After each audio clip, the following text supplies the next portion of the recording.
Hello and a very warm welcome back to the garden and to the last ever garden tour this year. We'll be back next year, but because it's almost November now, let's start wrapping things up at the end of the season. We haven't yet had a frost in this garden this year. We did have a night in kind of mid to late September which went down to 0.7 degrees Celsius, which was so close, but that's well over a month back. But we haven't actually broken the 0 point yet. So at the moment we've still got all of the nasturtiums flying, for example, but also because of the warm temperature, these field beans here that I was growing as a green manure are getting a little bit too big and aren't going to properly overwinter. So I'm half debating whether I just, which I've started here, to just slash them down as a cover crop and then just let them break down naturally, put over a little bit of compost a bit later on. But in terms of creating the biomass and the volume, it's great, but I will have to cut them down soon, otherwise they'll start flowering and losing a bit of the nitrogen fixing capabilities.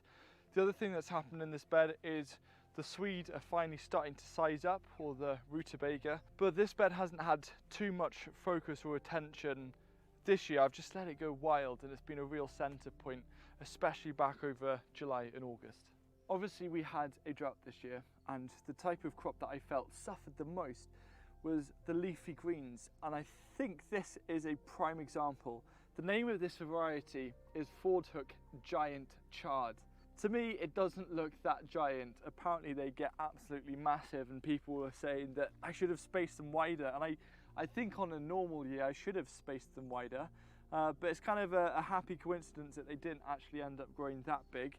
They're creating some nice leaves finally, which is nice, but I'm going to let this stay here all over winter and hope that we get a nice flush of green leaves before they run to seed next year. And hopefully if I start some new seed of Fordhook Giant Chard, it's going to end up growing giant, because I want some giant chard. I like this kind of jungle-like feeling here. We've got purple sprouting broccoli, leeks and the Asturian tree cabbage. I mean, I'm just going to have to harvest this to show you how big these are getting. Absolutely massive leaves that I kind of just strip off the stem like that. That can go to the chickens or the compost. Chop this up nicely and treat it like a cabbage. And also I'm going to harvest the first leek of the season, which is a truly exciting moment for me because leeks are something that I've missed so much. And look at that, not bad at all. I am very excited for leek season. It started. Just quickly want to highlight what's growing here. This is greyhound cabbage, so it's a pointy type of cabbage which I'm going to treat more as a spring cabbage. If you're wanting a really easy way to look for hardy cabbage varieties to grow over winter as spring cabbages, look for the pointed cabbages, not the round cabbages. A lot of people say that vegetable gardens aren't beautiful, but I completely disagree. You can choose some amazing plants that you can eat and provide a lot of texture and colour. So the amaranth, the Amaranthus cretinus there is stunning, absolutely stunning. There's two massive ones. The best performing ones happen to be self-sown from last year. And also this oca, a type of oxalis, it looks a bit like wood sorrel with the leaves. This is a tuber, and I've been dotting them around the raised beds this year just to add all of this amazing volume. And you can see how these are cascading off the edge, which means they're pretty suitable at growing close to the edge, where you can then grow bigger plants. For example, this fennel that's flowering, and also this borage as well. I'm really looking forward to taking a load of these oca tubers over to our other garden over in Gardeners'World. It's such a stunning vegetable and it looks good, and to really enjoy it as much as possible. Oca curry in winter is delicious. One thing that hasn't worked out too well for me, which is actually in front of me here, is yacon. I'm going to blame how dry it was because you weren't late putting it in. I'm going to see what happens when it comes to harvest time, but I might have to end up getting some extra tubers next year and hopefully have a successful season, because I've seen some amazing success stories with yacon. I'd like to also get involved. Whilst the yacon for some reason has struggled, I was very surprised with how well the celery has held out considering the lack of moisture. And we all know that celery needs to contain a lot of moisture within the soil around it to stop it running to seed. So I've almost grown too much celery. I must admit, I didn't start these from seed myself. I ended up just buying a few from a local garden centre, just sort of stick them in. They turned out amazingly. A lot of this celery is going to go into making bulk stocks that I'm going to then use to help flavour and enhance stews and soups over winter. Just hopped over to the other side of the celery. There's a load of mangelwurzel or mangle beets. A few of them are looking pretty sizable. Excited to use those. Now, this is where we've direct sown some Spanish black winter radish, and they're just starting to create, starting to bulb up. But I do need to come through and thin them out, because sometimes when I'm direct sowing, I can get a little bit seed happy. And it's worked great as a green manure, but it's now time to go in, thin every one or two out, and open the space up a bit for them to continue developing the delicious roots that stay in the ground for most of the winter.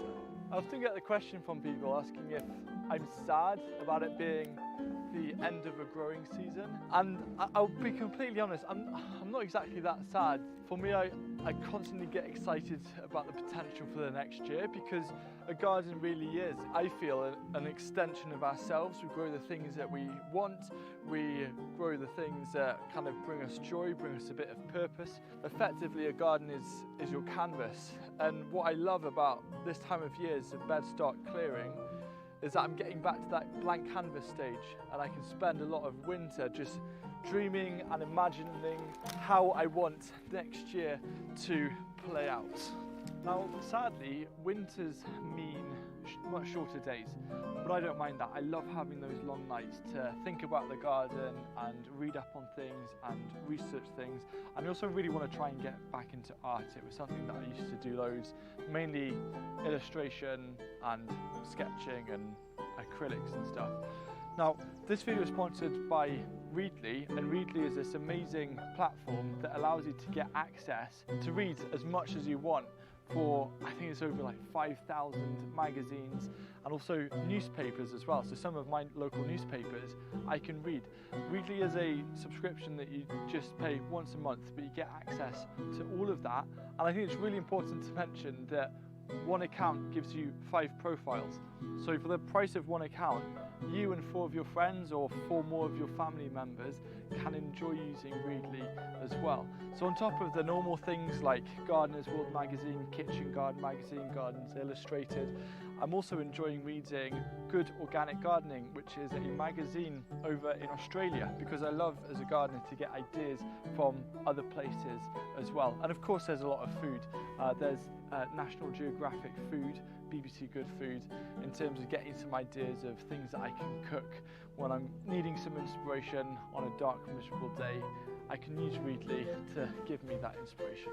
Readly also now has a vast array of podcasts to discover, including the Gardeners'World podcast. So if you're needing to do some gardening as well as looking up little tips and stuff, you can listen to the podcast as well. Quick lunch, and you're growing some salads. So will you talk to us a little bit about growing salads as a beginner, especially? The first thing you need to know is how to make salad dressings. Wow, I had no idea. One of the great things about it is that there's something for everyone. So my grandfather, he likes model railways, and there's model railway magazines on Readly. If you like things like bird watching, there's bird watching magazines, quilting, all of those kind of things. And it's very environmentally friendly. I don't have to take magazines printed on paper with me. Instead, it's all in my pocket on my phone, so I can access it when I'm waiting for a bus or anything like that. Using my link, readly.com/Hugh Richards, allows you to access 2 free months of Readly, which you can cancel anytime, which means if you start now, you can be using and getting all of this inspiration until after Christmas. So the link is down below, and I'm sure you'll find it a wonderful way of getting lots of inspiration and information on these darker days.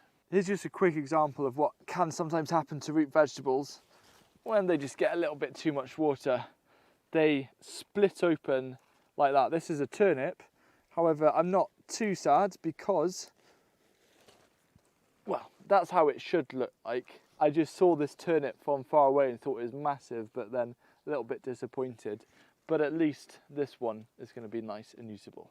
A lot of you know that I'm all for heritage varieties, and there's one that I'm growing here which is a Welsh variety. It's Rhondda Black runner bean, and you just think, oh yeah, it's another runner bean variety, and then you actually open it up, and unlike a normal runner bean which will have like purple and pink specks and a bit of black, this is just pure black. It's so beautiful, it's so pretty. You can use runner beans, you can soak them and you can cook them as well if you hold them as dry. But for me, it's been about saving the seed stock. We started with around 25 seeds.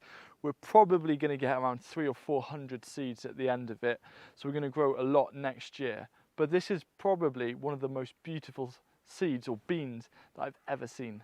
I'm a massive fan of beetroot, and quite often I talk about just golden beetroot and regular beetroot on this channel, but I've grown a new variety that I've never tried before, and it's called albino beetroot, which I'm just gonna pull this out. This is, well, it's an interesting beetroot because where it grows and it sees the daylight, it turns green, but on the underside it's white. I'm about to try it for the first time either tonight or tomorrow, so I'll report back on that. But in terms of looking for something different to try, I have high hopes, especially when I discovered golden beetroot and how much that has changed my life. I'll look forward to sharing with you how I feel about albino beetroot, but it's something different to grow as well. Just like with the albino beetroot, I love trying new crops every year. You know when you get or you discover a seed packet and you thought, oh, I should have planted that 2 months ago. Example is this soy. This is called Gaia soy.